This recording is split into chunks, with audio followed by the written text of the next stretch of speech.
of puppets and called them Muppets. The Muppets brought Henson fame and awards ranging from Grammys to Emmys, but it was the generation of kids who fell in love with the Muppets that made Henson's life worthwhile.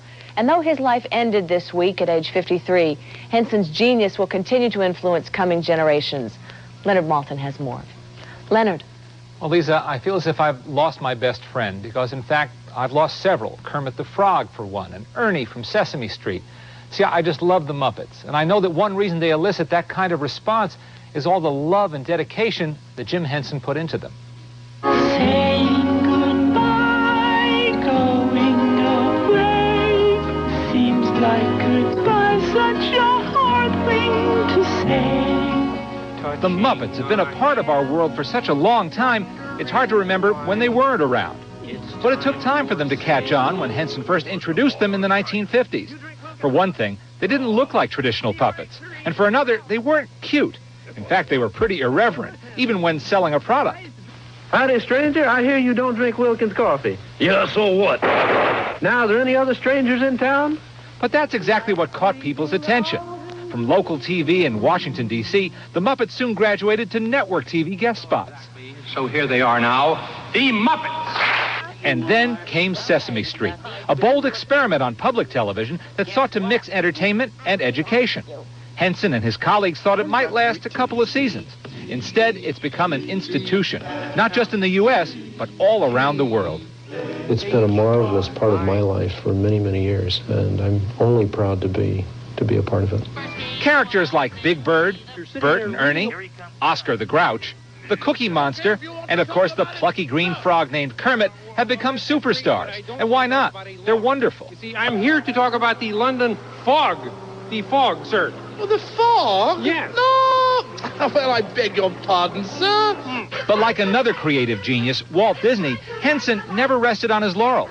He was always looking ahead to new ideas and challenges. The first was a weekly half-hour TV show. It's the Muppet Show!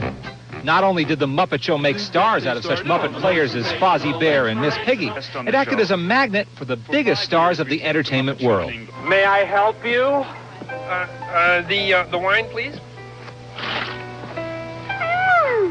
You mad impetuous think it's champagne. From television, it was a short hop to the big screen. And here again, Henson insisted on trying out new and different ideas, in some cases pioneering brand new special effects. With a growing staff to carry out his work, Henson turned to even more ambitious personal projects. He co-directed live-action fantasy films like The Dark Crystal and Labyrinth. And his Creature Shop created high-tech characters for other films, including Teenage Mutant Ninja Turtles.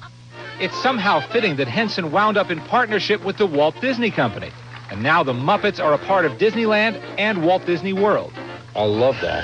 And the concept of having the characters continue to live in the park in the long-range future, to me, is just a lot of fun. But the future of Henson's characters was never really in doubt. They've burrowed deep into our hearts. The world is a sadder place without Jim Henson, but his magic will live on.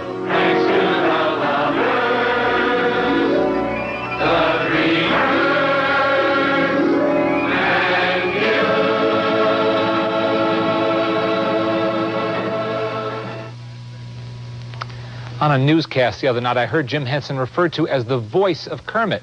Well, he was much more than that. He was the heart and soul of Kermit the Frog.